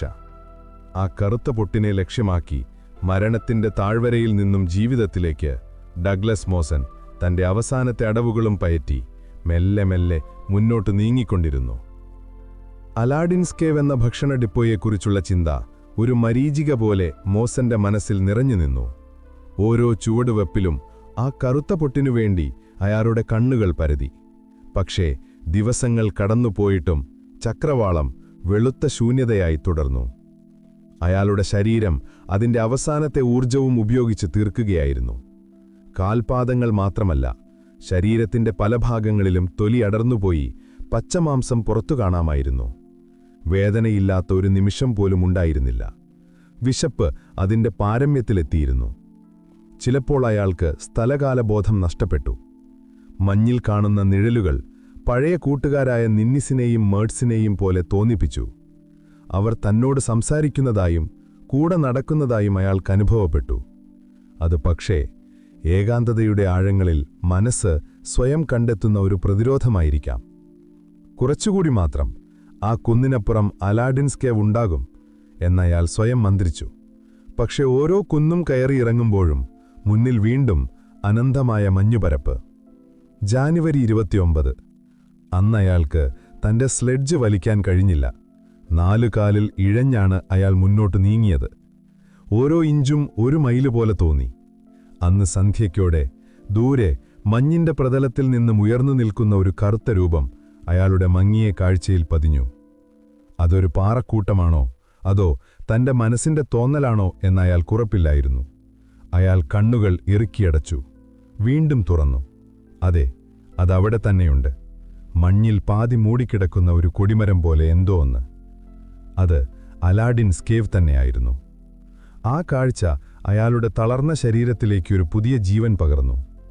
അടുത്ത ഏതാനും മണിക്കൂറുകൾ കൊണ്ട് അയാൾ ആ ഡിപ്പോയെ ലക്ഷ്യമാക്കി ഇഴഞ്ഞു നീങ്ങി. അടുവിൽ ആ മഞ്ഞുകൂനയുടെ അടുത്തെത്തിയപ്പോൾ അയാൾ അതിന്റെ മുകളിലേക്ക് തളർന്നു വീണു. മഞ്ഞനടിയിൽ ഒരു പെട്ടിയും കുറച്ചു ഭക്ഷണസാധനങ്ങളും അടങ്ങിയ ഒരു ശേഖരം അയാൾ കണ്ടെത്തി. രക്ഷപ്പെട്ടു. ആ നിമിഷം ലോകം കീഴടക്കിയൊരു സന്തോഷം അയാൾക്കനുഭവപ്പെട്ടു. അയാൾ ആർത്തിയോടെ ബിസ്ക്കറ്റുകളും ഉണക്കിയ മാംസവും കഴിച്ചു. വർഷങ്ങൾക്ക് ശേഷം ഭക്ഷണം കഴിക്കുന്നതുപോലെ അയാൾക്ക് തോന്നി. ആ ഭക്ഷണപ്പട്ടിയോടൊപ്പം മഞ്ഞിൽ കുപ്പി നിർത്തിയിരുന്ന ഒരു കുപ്പിയിലൊരു കുറുപ്പുമുണ്ടായിരുന്നു. അയാൾ വിറയ്ക്കുന്ന കൈകളോടെ അതെടുത്ത് തുറന്നു. അത് ബേസ് ക്യാമ്പിൽ നിന്നുമുള്ള ഒരു രക്ഷാസംഘം അയാൾക്കു വേണ്ടി വെച്ചതായിരുന്നു. ആ കുറിപ്പ് വായിച്ചപ്പോൾ മോസന്റെ ഹൃദയം ഒരു നിമിഷം നിലച്ചുപോയി. അതിലിങ്ങനെ എഴുതിയിരുന്നു: ഇന്ന് രാവിലെ ഞങ്ങൾ ഇവിടെയെത്തി, നിങ്ങളെ കാത്തുനിന്നു. നിങ്ങളിൽ നിന്നും ഒരു വിവരവുമില്ലാത്തതുകൊണ്ട് നിങ്ങൾ അപകടത്തിൽപ്പെട്ടുവെന്ന് കരുതുന്നു. ഞങ്ങളിപ്പോൾ ബേസിലേക്ക് മടങ്ങുകയാണ്. കപ്പൽ ഞങ്ങളെ കാത്തുനിൽക്കുകയാണ്. ദൈവം നിങ്ങളെ രക്ഷിക്കട്ടെ. ആ കുറിപ്പിൽ തീയതി രേഖപ്പെടുത്തിയിരുന്നു. അത് അന്നു രാവിലെയായിരുന്നു. ഏതാനും മണിക്കൂറുകൾക്ക് മുൻപ് രക്ഷാസംഘം അവിടെ ഉണ്ടായിരുന്നു. തന്നെ രക്ഷിക്കാൻ കഴിയുമായിരുന്നവർ. വെറും 8 മണിക്കൂറുകളുടെ വ്യത്യാസത്തിൽ തനിക്ക് അവരെ നഷ്ടപ്പെട്ടിരിക്കുന്നു. ആ നിമിഷം മോസൻ തകർന്നുപോയി. അയാൾ ആ മഞ്ഞിൽ കിടന്ന് അലറിക്കരഞ്ഞു. വിധി ഇത്ര ക്രൂരമായി തന്നോട് പെരുമാറിയല്ലോ എന്നോർത്ത് അയാൾ നിസ്സഹായനായി. രക്ഷയുടെ വാതിൽ തന്റെ തൊട്ടുമുന്നിൽ വച്ച് കൊട്ടിയടയ്ക്കപ്പെട്ടതുപോലെ ബേസ് ക്യാമ്പിലേക്ക് ഇനിയും 25 മൈലുകൾ അഥവാ 40 കിലോമീറ്റർ കൂടിയുണ്ട്. കപ്പൽ ഒരുപക്ഷെ ഇപ്പോൾ പുറപ്പെട്ടിട്ടുണ്ടാവാം. ഇനി താൻ ബേസിലെത്തിയാലും അവിടെ ആരും കാണില്ല. 1 വർഷം കൂടി ഈ മഞ്ഞുഭൂമിയിൽ തനിച്ചു കഴിയേണ്ടിവരും. ആ ചിന്ത അയാളെ ഭ്രാന്ത് പിടിപ്പിച്ചു. പക്ഷേ ആ നിരാശയുടെ ആഴങ്ങളിലും പ്രതീക്ഷയുടെ ഒരു നേർത്ത കിരണം ബാക്കിയുണ്ടായിരുന്നു. ആ ഡിപ്പോയിലെ ഭക്ഷണം അയാളുടെ ശരീരത്തിന് പുതിയ ഊർജം നൽകി. ഇനി വിശന്നു മരിക്കേണ്ടി വരില്ല. കൂടാതെ ആ കുറിപ്പ് ഒരു കാര്യം കൂടി ഉറപ്പു നൽകി: ബേസ് ക്യാമ്പിൽ ആളുണ്ട്, താൻ ഒറ്റയ്ക്കല്ല. പുതിയൊരു തീരുമാനത്തോടെ അയാൾ എഴുന്നേറ്റു. വിശ്രമിക്കാൻ സമയമില്ല, എത്രയും പെട്ടെന്ന് ബേസിലെത്തണം. കപ്പൽ പുറപ്പെടുന്നതിനു മുൻപ് അയാൾ അത്യാവശ്യം വേണ്ട ഭക്ഷണവും എടുത്ത് യാത്രയ്ക്ക് തയ്യാറെടുത്തു. എന്നാൽ വിധി വീണ്ടും അയാളെ പരീക്ഷിച്ചു. അയാൾ അലാഡിൻസ് കേവിൽ നിന്നും പുറത്തിറങ്ങാൻ തുടങ്ങിയതും അന്റാർട്ടിക്കയിലെ ഏറ്റവും ഭീകരമായ ഹിമക്കാറ്റ് ആഞ്ഞടിക്കാൻ തുടങ്ങി. പുറത്തൊന്നും കാണാൻ കഴിയാത്തത്ര ശക്തിയിൽ മഞ്ഞുവീഴ്ചയും കാറ്റും. ആ ചെറിയ മഞ്ഞുകൂനയ്ക്ക് പുറത്തിറങ്ങുന്നത് ആത്മഹത്യയ്ക്ക് തുല്യമായിരുന്നു. ഒരാഴ്ചയോളം മോസൻ ആ മഞ്ഞിനടിയിലെ ഗുഹയിൽ കുടുങ്ങിക്കിടന്നു. ഓരോ നിമിഷവും അയാൾ കാറ്റിന്റെ ശബ്ദം ശ്രദ്ധിച്ചു. അതെപ്പോഴാണ് അവസാനിക്കുക എന്ന് കാത്തിരുന്നു. ഓരോ നിമിഷം വൈകുന്തോറും കപ്പൽ നഷ്ടപ്പെടാനുള്ള സാധ്യത കൂടുകയായിരുന്നു. പക്ഷേ ആ ഒരാഴ്ചത്തെ വിശ്രമം അയാളുടെ ശരീരത്തിന് ആവശ്യമായിരുന്നു. അയാൾക്ക് ഭക്ഷണം കഴിക്കാനും മുറിവുകൾ അല്പം ഭേദമാകാനും നഷ്ടപ്പെട്ട ഊർജം വീണ്ടെടുക്കാനും ആ ദിവസങ്ങൾ സഹായിച്ചു. ഒടുവിൽ ഫെബ്രുവരി 8-ന് കാറ്റിന്റെ ശക്തി കുറഞ്ഞു. മോസൻ പുറത്തിറങ്ങി. ആകാശം തെളിഞ്ഞിരുന്നു. അയാൾ അവസാനത്തെ ആ 25 മൈലുകൾ താണ്ടാൻ തുടങ്ങി. ഇപ്പോൾ അയാളുടെ നടത്തത്തിന് കുറച്ചുകൂടി വേഗതയുണ്ടായിരുന്നു. ശരീരം ദുർബലമായിരുന്നെങ്കിലും മനസ്സ് ബേസ് ക്യാമ്പ് എന്ന ലക്ഷ്യത്തിൽ മാത്രം കേന്ദ്രീകരിച്ചിരുന്നു. അന്ന് ഉച്ചയ്ക്ക് ദൂരെ ചക്രവാളത്തിൽ നേർത്ത പുകയുയരുന്നത് അയാൾ കണ്ടു. അത് ബേസ് ക്യാമ്പിലെ ചിമ്മിനിയിൽ നിന്നുള്ള പുകയാണെന്ന് അയാൾക്ക് മനസ്സിലായി. വർഷങ്ങൾക്ക് ശേഷം സ്വന്തം വീട് കാണുന്ന ഒരു പ്രവാസിയുടെ സന്തോഷമായിരുന്നു അയാൾക്ക്. കാലുകൾക്ക് വേഗത കൂടി. അയാൾ നടക്കുകയായിരുന്നില്ല, ഓടുകയായിരുന്നു. ഒടുവിൽ ആ കുന്നിന് മുകളിലെത്തിയപ്പോൾ അയാൾ ആ കാഴ്ച കണ്ടു. താഴെ കോമൺവെൽത്ത് ബേയുടെ തീരത്ത് തങ്ങളുടെ പ്രിയപ്പെട്ട ഹട്ടുകൾ. അതിലൊന്നിന്റെ ചിമ്മിനിയിൽ നിന്നും പുകയുയരുന്നു. അവിടെ ആളുണ്ട്, താൻ രക്ഷപ്പെട്ടിരിക്കുന്നു. അയാൾ ആ കുന്നിറങ്ങാൻ തുടങ്ങി. എന്നാൽ അതേസമയം ആ ബേസിൽ നിന്നും ഒരു കപ്പൽ, അറോറ എന്ന കപ്പൽ, കടലിലേക്ക് നീങ്ങുന്നത് അയാൾ കണ്ടു. അത് തന്നെയും കാത്തുനിന്ന കപ്പലായിരുന്നു. തനിക്കു വേണ്ടി രക്ഷാപ്രവർത്തനം നടത്തിയവർ ആ കപ്പലിലുണ്ടായിരുന്നു. അവർ കടലിലേക്ക് നീങ്ങുകയാണ്. അയാൾ ഉറക്കെ വിളിച്ചു, കൈകൾ വീശി. പക്ഷെ ആരും കണ്ടില്ല, ആരും കേട്ടില്ല. തന്റെ കൺമുന്നിലൂടെ തന്റെ രക്ഷയുടെ കപ്പൽ കടലിലേക്ക് മറയുന്നത് നിസ്സഹായനായി നോക്കി നിൽക്കാൻ മാത്രമേ ഡഗ്ലസ് മോസന് കഴിഞ്ഞുള്ളൂ. തന്റെ കൺമുന്നിലൂടെ അറോറ എന്ന കപ്പൽ കടലിലേക്ക് മറയുന്നത് കണ്ടപ്പോൾ ഡഗ്ലസ് മോസന്റെ ലോകം വീണ്ടും ഇരുട്ടിലായി. ഇത്രയും ദൂരം, ഇത്രയധികം സഹിച്ചത് എല്ലാം വെറുതെയായോ? ആ കുന്നിൻ ചരിവിൽ മഞ്ഞൾ മുട്ടുകുത്തിയിരുന്ന് അയാൾ ആ കാഴ്ച നോക്കി നിന്നു. കപ്പൽ ഒരു ചെറിയ പൊട്ടുപോലെയായി, പിന്നെ ചക്രവാളത്തിൽ അലിഞ്ഞു ചേർന്നു. അവസാന പ്രതീക്ഷയും അസ്തമിച്ചതുപോലെ അയാൾക്ക് തോന്നി. ശരീരത്തിലെ അവസാനത്തെ ഊർജവും ചോർന്നുപോയിരുന്നു. ഇനി ഒരടി മുന്നോട്ട് വയ്ക്കാൻ അയാൾക്ക് സാധിക്കുമായിരുന്നില്ല. ആ മഞ്ഞൾ കിടന്ന് മരിക്കാനായിരുന്നു പരിപക്ഷേ അയാളുടെ വിധി.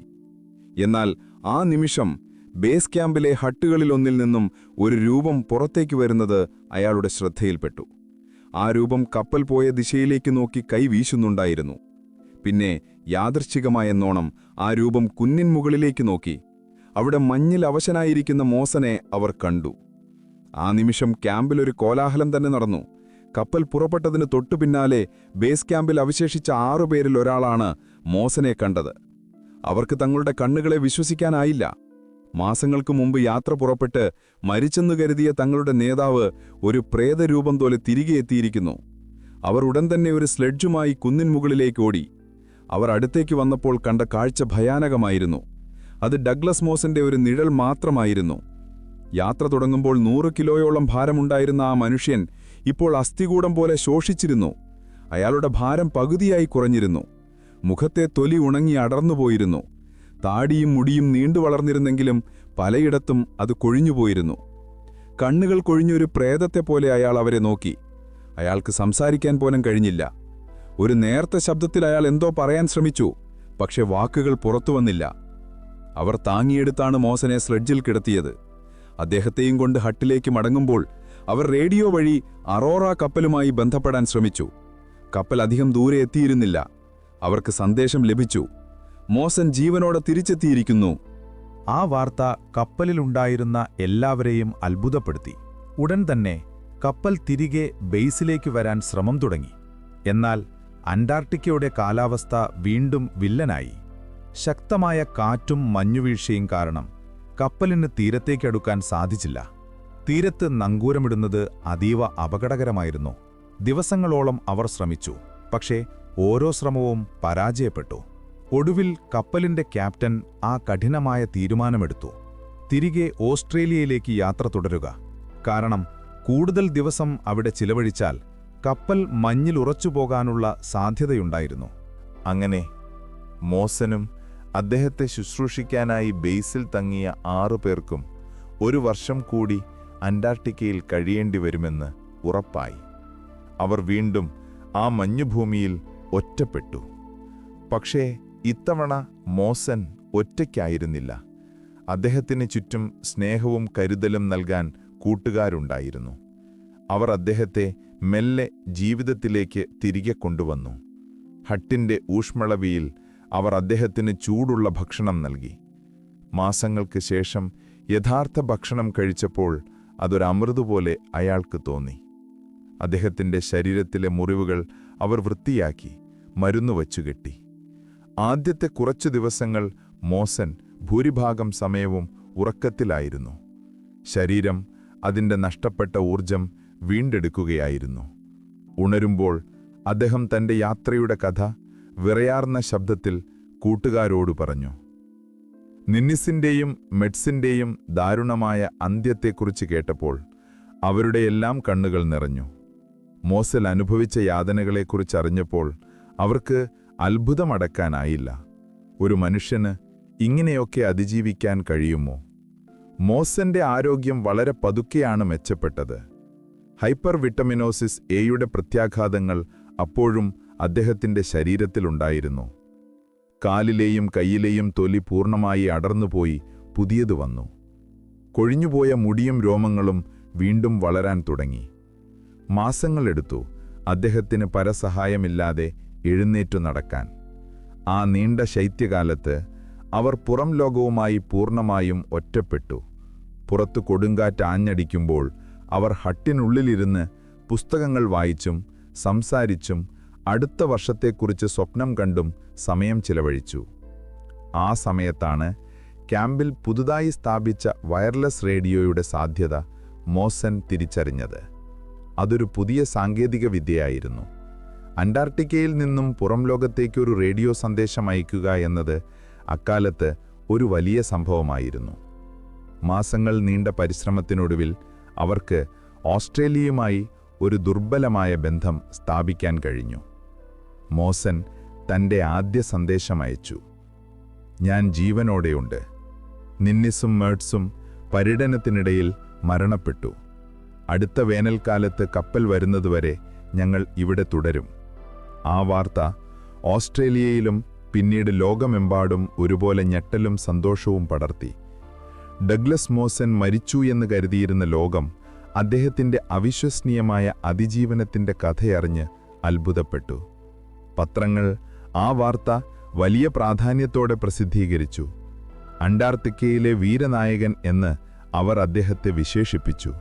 ഒറ്റയ്ക്ക് 100 മൈലിലധികം മഞ്ഞിലൂടെ നടന്ന് മരണത്തെ തോൽപ്പിച്ച് തിരിച്ചെത്തിയ മനുഷ്യന്റെ കഥ ലോകം മുഴുവൻ അറിഞ്ഞു.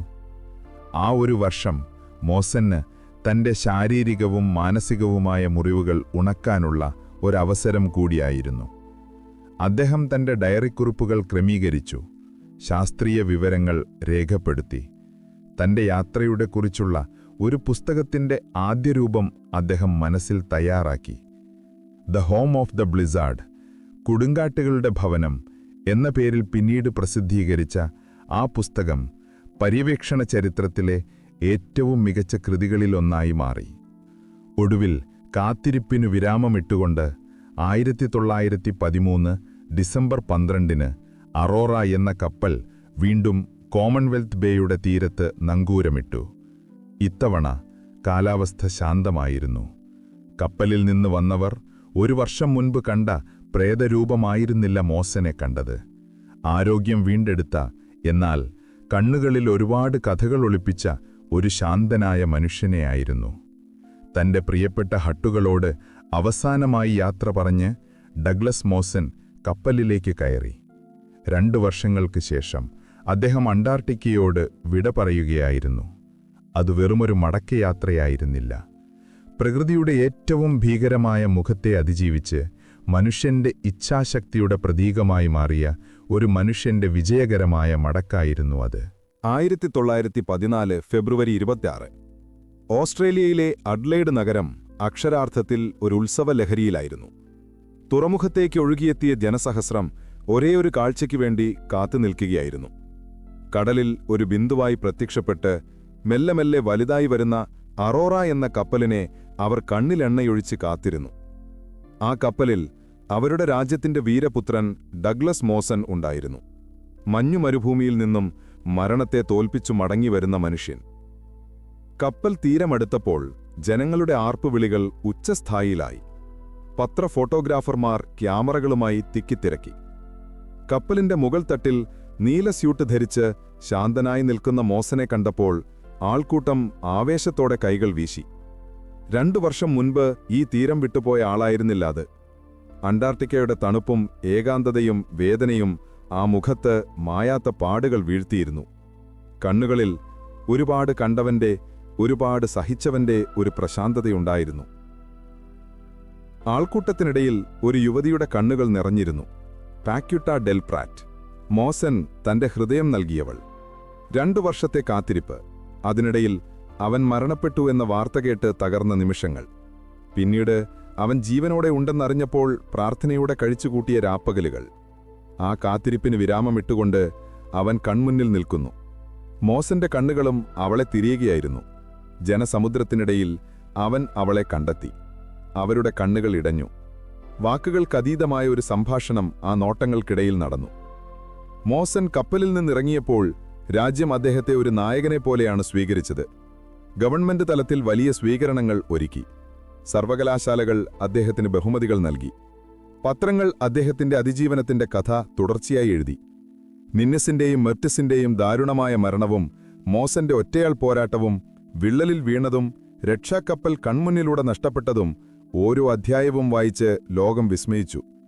റോബർട്ട് ഫാൽക്കൺ സ്കോട്ട്, റോൾഡ് അമുണ്ട്സൺ തുടങ്ങിയ ധ്രുവ പര്യവേക്ഷകരുടെ പേരുകൾക്കൊപ്പം ഡഗ്ലസ് മോസന്റെ പേരും ചരിത്രത്തിൽ സുവർണ ലിപികളാൽ എഴുതി ചേർക്കപ്പെട്ടു. പക്ഷേ ഈ ബഹുമതികൾക്കും ആൾക്കൂട്ടത്തിനും നടുവിൽ നിൽക്കുമ്പോഴും മോസന്റെ മനസ്സിന്റെ ഒരു ഭാഗം അന്റാർട്ടിക്കയിൽ തന്നെയായിരുന്നു.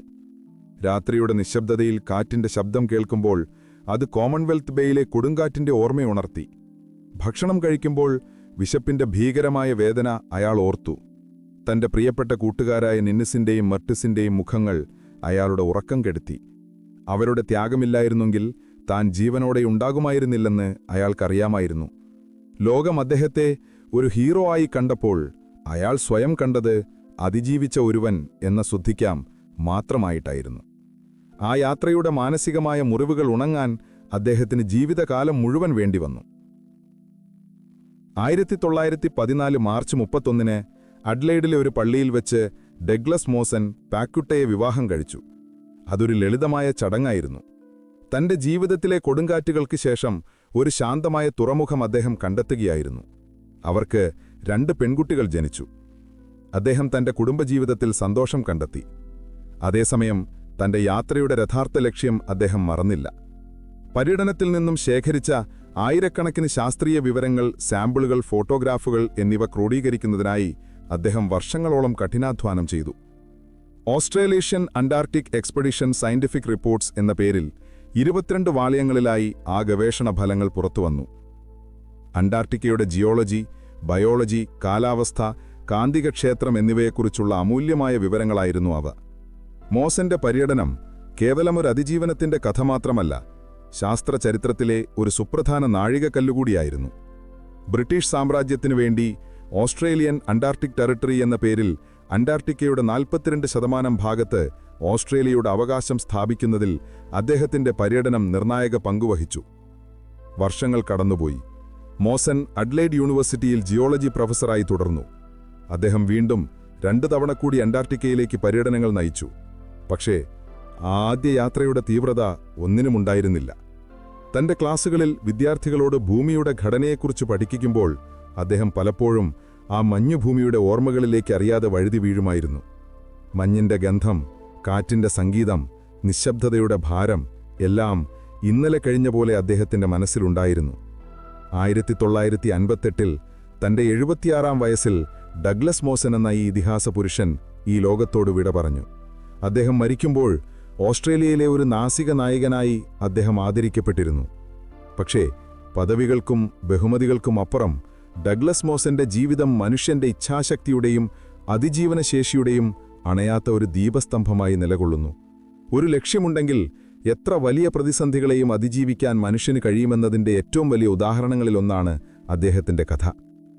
അദ്ദേഹത്തിന്റെ ഭൗതിക ശരീരം മണ്ണോട് ചേർന്നുവെങ്കിലും അദ്ദേഹത്തിന്റെ ആത്മാവ് ഇപ്പോഴും അന്റാർട്ടിക്കയിലെ ആ കൊടുങ്കാറ്റുകളുടെ ഭവനത്തിൽ അലഞ്ഞു നടക്കുന്നുണ്ടാവാം. കോമൺവെൽത്ത് ബേയിലെ ആ പഴയ ഹട്ടുകൾക്ക് ചുറ്റും വീശുന്ന കാറ്റിൽ ഒരുപക്ഷേ അദ്ദേഹത്തിന്റെ ശബ്ദമുണ്ടാവാം. നിന്നിസും മെർട്ടസും അന്ത്യവിശ്രമം കൊള്ളുന്ന മഞ്ഞുവിള്ളലുകൾക്ക് മുകളിലൂടെ പറന്നുപോകുന്ന പക്ഷികളിൽ അദ്ദേഹത്തിന്റെ കണ്ണുകളുണ്ടാവാം. കാരണം ഡഗ്ലസ് മോസൻ എന്നത് വെറുമൊരു പേരല്ല, അത് അന്റാർട്ടിക്കയുടെ ഹൃദയത്തിൽ എഴുതിച്ചേർത്ത ഒരു ഇതിഹാസമാണ്. മനുഷ്യനും പ്രകൃതിയും തമ്മിലുള്ള പോരാട്ടത്തിന്റെ കഥ, സൗഹൃദത്തിന്റെയും ത്യാഗത്തിന്റെയും കഥ. എല്ലാ പ്രതീക്ഷയും അസ്തമിക്കുമ്പോഴും ജീവിതത്തെ മുറുകെ പിടിക്കാനുള്ള ഒരു പ്രചോദനത്തിന്റെ കഥ. ആ കഥ ആ കാറ്റുപോലെ കാലങ്ങളോളം ഇവിടെ നിലനിൽക്കും. ഡഗ്ലസ് മോസന്റെ കഥ ഇവിടെ അവസാനിക്കുന്നില്ല. അദ്ദേഹത്തിന്റെ ജീവിതത്തിലെ സംഭവങ്ങൾ ഒരു പുഴ പോലെ ഒഴുകിപ്പോയെങ്കിലും ആ കഥയുടെ അലകൾ ഇന്നും നിലയ്ക്കുന്നില്ല. അത് കേവലം ഒരു വ്യക്തിയുടെ അതിജീവനത്തിന്റെ ചരിത്രമല്ല, മറിച്ച് മനുഷ്യരാശിയുടെ തന്നെ ഉള്ളിലേക്ക് നോക്കാൻ പ്രേരിപ്പിക്കുന്ന ഒരു കണ്ണാടിയാണ്. നമുക്കൊരു നിമിഷം ആ മഞ്ഞുഭൂമിയിലേക്ക് തിരികെ പോകാം, ആ കഥയുടെ ആത്മാവിനെ ഒന്ന് തൊട്ടുനോക്കാം. എന്തുകൊണ്ടാണ് ഡഗ്ലസ് മോസന്റെ യാത്ര ഇത്രയധികം നമ്മളെ ആകർഷിക്കുന്നത്? ഒരുപക്ഷേ അതാ യാത്രയുടെ ഭീകരത കൊണ്ടാവാം, അല്ലെങ്കിൽ ആ ഏകാന്തതയുടെ ആഴം നമ്മളെ ഭയപ്പെടുത്തുന്നതുകൊണ്ടാവാം. എന്നാൽ അതിനുമപ്പുറം ആ കഥയിൽ നമുക്കെല്ലാവർക്കും ബന്ധപ്പെടുത്താൻ കഴിയുന്ന എന്തോ ഒന്നുണ്ട്. ജീവിതത്തിൽ ഒരിക്കലെങ്കിലും നമ്മളെല്ലാവരും നമ്മുടെ സ്വന്തം അന്റാർട്ടിക്കയിലൂടെ കടന്നുപോയിട്ടുണ്ടാവാം. അത് രോഗത്തിന്റെ രൂപത്തിലാകാം, നഷ്ടങ്ങളുടെ രൂപത്തിലാകാം, അല്ലെങ്കിൽ ഒറ്റപ്പെടലിന്റെ രൂപത്തിലാകാം.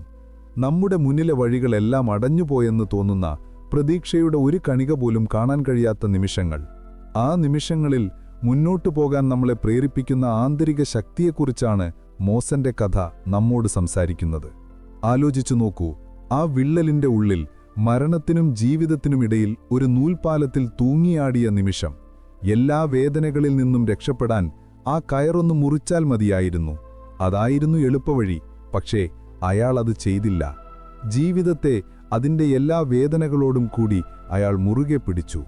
ആ തീരുമാനം, ആ ഒരൊറ്റ നിമിഷത്തിലെ തീരുമാനം, അതാണ് ഡഗ്ലസ് മോസനെ ഒരു സാധാരണ പര്യവേക്ഷകനിൽ നിന്നും ഒരു ഇതിഹാസമാക്കി മാറ്റിയത്. നമ്മുടെ ജീവിതത്തിലും അങ്ങനെയുള്ള നിമിഷങ്ങളുണ്ട്, എല്ലാം ഉപേക്ഷിച്ച് പിന്മാറാൻ തോന്നുന്ന നിമിഷങ്ങൾ. അപ്പോൾ മോസന്റെ മുഖമോർക്കുക. ആ കയറിൽ തൂങ്ങിയാടുന്ന, തളർന്ന, പക്ഷെ തോൽക്കാൻ തയ്യാറല്ലാത്ത ആ മനുഷ്യനെ ഓർക്കുക. മോസന്റെ യാത്രയിലെ മറ്റൊരു പ്രധാന ഘടകമാണ് പ്രകൃതി. അന്റാർട്ടിക്ക ആ കഥയിലെ ഒരു നിശബ്ദ കഥാപാത്രമാണ്. അത് സുന്ദരിയും ഭീകരിയുമാണ്.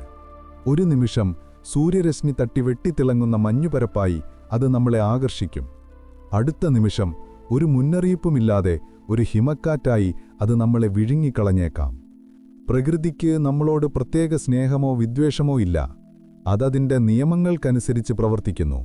ആ നിയമങ്ങളെ ബഹുമാനിക്കാനും അതിനോട് പൊരുത്തപ്പെടാനും പഠിക്കുന്നവനെ അതിജീവിക്കാൻ കഴിയൂ എന്ന് മോസന്റെ യാത്ര നമ്മെ പഠിപ്പിക്കുന്നു. അദ്ദേഹം ഒരു ജിയോളജിസ്റ്റായിരുന്നത് ഒരുപക്ഷെ യാദൃശ്ചികമായിരുന്നില്ല. ഭൂമിയുടെ സ്വഭാവത്തെക്കുറിച്ച് അദ്ദേഹത്തിന് ആഴത്തിലുള്ള അറിവുണ്ടായിരുന്നു. മഞ്ഞിന്റെ ഘടന, കാറ്റിന്റെ ഗതി, വിള്ളലുകളുടെ അപകടം, ഇതെല്ലാം മുൻകൂട്ടി കാണാൻ ഒരു പരിധിവരെ ആ അറിവ് അദ്ദേഹത്തെ സഹായിച്ചു. പ്രകൃതിയെ കീഴടക്കാൻ ശ്രമിക്കുന്നതിന് പകരം അതിനെ മനസ്സിലാക്കി അതിന്റെ ഭാഗമായി മുന്നോട്ടു പോകാനാണ് അദ്ദേഹം ശ്രമിച്ചത്. ഈ കഥയിൽ നമ്മൾ അധികം ശ്രദ്ധിക്കാതെ പോകുന്ന രണ്ട് പേരുകളുണ്ട്, ബെൽഗ്രേവ് നിന്നിസും സേവിയർ മഡ്സും. ലോകം മോസന്റെ അതിജീവനത്തെക്കുറിച്ച് പാടുമ്പോൾ ഈ രണ്ടുപേരുടെ ത്യാഗം പലപ്പോഴും വിസ്മരിക്കപ്പെടുന്നു. പക്ഷേ മോസൻ ഒരിക്കലും അവരെ മറന്നില്ല. തന്റെ ജീവിതം അവർ നൽകിയ ഭിക്ഷയാണെന്ന് അദ്ദേഹം വിശ്വസിച്ചു. നിന്നിസ് ആ വിള്ളലിലേക്ക് വീണുപോയില്ലായിരുന്നെങ്കിൽ ഒരുപക്ഷെ അവർ 3 പേരും യാത്ര തുടരുകയും പിന്നീട് എല്ലാവരും അപകടത്തിൽപ്പെടുകയും ചെയ്യുമായിരുന്നു. മെർട്സിന്റെ മരണം വേദനാജനകമായിരുന്നെങ്കിലും അത് മോസനെ ഒറ്റയ്ക്ക് യാത്ര തുടരാൻ നിർബന്ധിതനാക്കി. ആ ഏകാന്തയാത്രയാണ് അദ്ദേഹത്തെ കൂടുതൽ കരുത്തനാക്കിയത്. അവരുടെ ഓർമ്മകൾ ഒരു ഭാരമായിരുന്നില്ല, മറിച്ച് മുന്നോട്ടു പോകാനുള്ള ഒരു പ്രചോദനമായിരുന്നു. ഒരു യഥാർത്ഥ നായകൻ താൻ ഒറ്റയ്ക്ക് നേടിയ വിജയങ്ങളെക്കുറിച്ചല്ല സംസാരിക്കുന്നത്, മറിച്ച് കൂടെ ഉണ്ടായിരുന്നവരുടെ ത്യാഗത്തെക്കുറിച്ചാണ് ഓർക്കുന്നത്. ഇന്നും നിങ്ങൾ കോമൺവെൽത്ത് ബേയിൽ പോകുകയാണെങ്കിൽ ആ പഴയ ഹട്ടുകൾ അവിടെ കാണാം. 1912 മോസനും കൂട്ടരും നിർമ്മിച്ച അതേ തടിപ്പുരകൾ. മഞ്ഞും കാറ്റുമേറ്റ് കാലപ്പഴക്കം കൊണ്ട് നിറം മങ്ങിയാലും അവ ഒരു ചരിത്ര സ്മാരകമായി തലയുയർത്തി നിൽക്കുന്നു. ആ ഹട്ടിന്റെ വാതിൽ തുറന്നകത്തേക്ക് കയറുമ്പോൾ ഒരു നൂറ്റാണ്ട് പിന്നോട്ടു പോയതുപോലെ നമുക്ക് തോന്നും. അന്നവർ ഉപയോഗിച്ച പാത്രങ്ങൾ, കട്ടിലുകൾ, ശാസ്ത്രീയ ഉപകരണങ്ങൾ എല്ലാം അതേപടി സൂക്ഷിച്ചിരിക്കുന്നു. ആ ചുമരുകൾക്ക് ഒരുപാട് കഥകൾ പറയാനുണ്ടാകും. നീണ്ട ശൈത്യകാല രാത്രികളിൽ അവർ പങ്കുവെച്ച തമാശകൾ, ഭാവിയെക്കുറിച്ചുള്ള സ്വപ്നങ്ങൾ, വീട്ടുകാരെക്കുറിച്ചുള്ള ഓർമ്മകൾ. ആ മുറികളിലെ നിശബ്ദതയിൽ ഒരുപക്ഷെ ആ ശബ്ദങ്ങൾ ഇപ്പോഴും തങ്ങി നിൽക്കുന്നുണ്ടാകാം. ആ ഹട്ടുകൾ വെറും കെട്ടിടങ്ങളല്ല, അത് മനുഷ്യന്റെ ഇച്ഛാശക്തിയുടെ, സൗഹൃദത്തിന്റെ, അതിജീവനത്തിന്റെ ഒരു പ്രതീകമാണ്. ഡഗ്ലസ് മോസന്റെ കഥ അവസാനിക്കുന്നത് ഓസ്ട്രേലിയയിലെ ഒരു സെമിത്തേരിയിലല്ല. അത് അവസാനിക്കുന്നില്ല, കാരണം അത് ഭൂമിയുടെ ഒരറ്റത്ത് മഞ്ഞിലെഴുതിയ ഒരു ഇതിഹാസമാണ്. ഓരോ തവണ അന്റാർട്ടിക്കയിലേക്കൊരു പുതിയ പര്യവേക്ഷകൻ യാത്ര തിരിക്കുമ്പോഴും മോസന്റെ കഥ അവർക്ക് വഴികാട്ടിയാകുന്നു. ജീവിതത്തിലെ പ്രതിസന്ധികളിൽ തളർന്നു പോകുന്ന ഏതൊരാൾക്കും അദ്ദേഹത്തിന്റെ അതിജീവനം ഒരു പ്രചോദനമാകുന്നു. അതുകൊണ്ട് ഈ കഥ ഇവിടെ നിർത്തുമ്പോൾ അതൊരവസാനമായി കരുതരുത്. ഇത് നിങ്ങളുടെ ചിന്തകളിലേക്കുള്ള ഒരു തുടക്കമാണ്, നിങ്ങളുടെ ഉള്ളിലെ ശക്തിയെ തിരിച്ചറിയാനുള്ള ഒരു ക്ഷണമാണ്.